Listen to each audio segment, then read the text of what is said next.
Hi, I've had to come on here to just do a video because I don't know what else to do at the moment, following a phone call I've had, and I just feel like I need to do this or else I could quite possibly explode. And not only will it just help me offload, but it might help other people who have been through a similar thing, or it might save someone from going through a similar thing, hopefully. But the main theme of it all is being in a relationship with a narcissist and going through a breakup with a narcissist.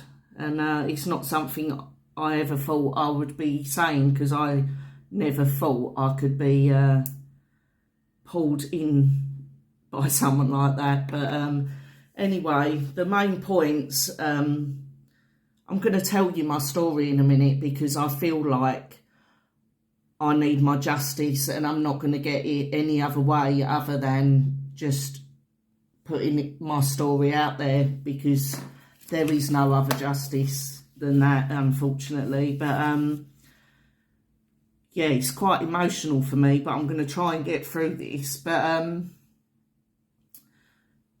when I met this person, all of his exes hated him. And of course he had I've had to make notes because there's just so much to say. But his exes hated him, and he weren't allowed to see either of his children from either of his two exes. And of course he had the perfect explanation for that. And they were the nutters, they were the unreasonable people, and he was devastated. He had stories about how awful they were to him, and why he couldn't be with them anymore, and why he couldn't talk to them, and made endless complaints about not being able to see his kids, but actually in hindsight made very little effort to resolve that issue. I actually tried harder than he did to resolve that.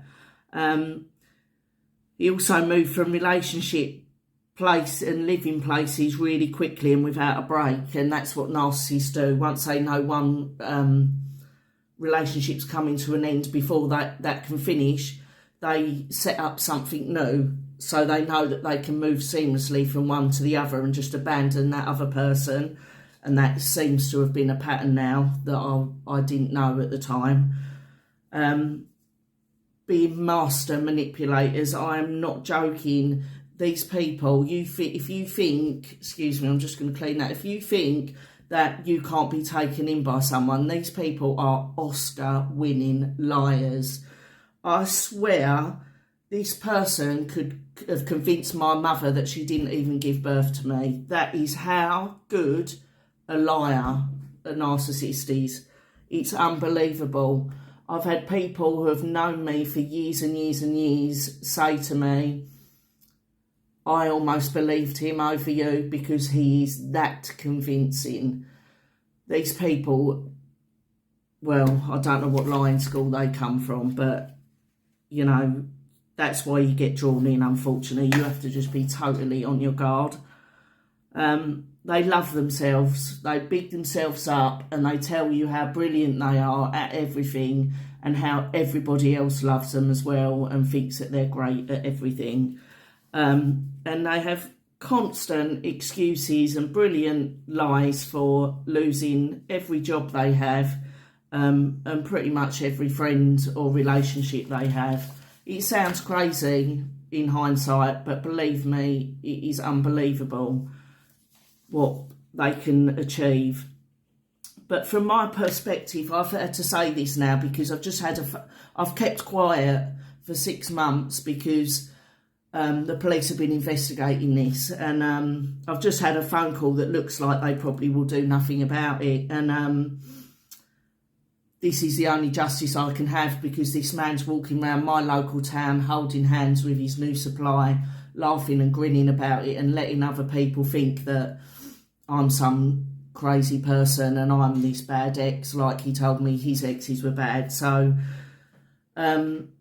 yeah, I feel the need to, whether rightly or wrongly, not come on here to slag him off, but to put my story across, because I haven't been able to up until now. And yeah, I'm going to do it, and I'm going to do it publicly, because it's like therapy for me. So I met this guy through friends, and those friends told me he was a good person and that he could be trusted. So I trusted him, and he loved on me. He was the most amazing person. He opened doors, he pulled chairs out, he bought me dinners. Within 3 months, he was buying me an engagement ring. I used to say to him, my God, it's like this Prince Charming that I thought never existed.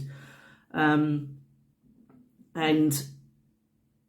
I really helped him. I helped him. He'd been reported to the police by his ex. I believed his story. I helped him defend his case. Helped him when I didn't feel like the police were doing enough. I helped him help him get in to see his children. I helped him get numerous jobs, and even helped him start building his own business. I helped him get pre-settled status in his country. I helped him get 15k of legal settlement for an injury that I supported him through, and supported him at home because he couldn't work, and he took that 15k to his new supply rather than paying me back for looking after him during the time he was sick. He was going to use that money to take me to Bulgaria, or some of that money to take me to Bulgaria, because we hadn't had a holiday at all, because he was in and out of work all the time. And I've still got the voice messages of him voice messaging me from his new girlfriend's house, asking me to go, sending me photos of holidays to Bulgaria and asking me to go on those holidays with him. Otherwise, he was going to have to take her, and he didn't want to have to take her. But he convinced her that he did not want... He was round here all the time begging me back, but he convinced her that I was a stalker, that I was stalking him. I've still got all these voice messages that I've kept to myself because of this police investigation, and I wanted it done properly. But I have the proof of all of this, that I'm not the stalker. He was begging me to come back. When I resisted, he damaged my car, he harassed me, he assaulted me, he threatened me, he stole from me. He even sent revenge porn pictures to in his bitterness to try and hurt me. And I kept my mouth shut. Other than that first Facebook post, I kept my mouth shut. I reported it to police. I did it I've reported about 5 or 6 things now, done it all the proper way. And it looks like nothing's going to come of that. Yeah, what else? When I started to talk to another man and about having a potential relationship, potential of moving on with someone new, he found out who they were, and he got in contact with them. He found a way to get them alone for a substantial amount of time and tell them what a nutcase stalker I was, and all sorts of shitty things about me, and convince that person with his amazing lies that I was not someone to be trusted or to be with. So he told me when he left, when I wouldn't take him back, that I would never ever be with another man, and he'd do anything he could to stop me being with someone else, and that was one of his ways of doing it. The only reason he hasn't been able to do that so far is because he had bail conditions not to contact me. God knows what's going to happen when they come off. So yeah, I watch him walking around, living with a new person in a new relationship, and he gets to carry on with his life and destroy anything that comes my way. So yeah, it's a bit of a difficult one for me. Somehow I'm still here, and I will not be beaten down. I will try and have another relationship, and I will hope that someone understands this damage that's been caused to me, and I won't let him destroy me, because he said he would destroy me, and he said he would destroy my life, and I would not have another relationship, and I'm not going to let that happen. And yeah, I just needed to get that out there, and I've run out of time, but hopefully people understand why I needed to do this.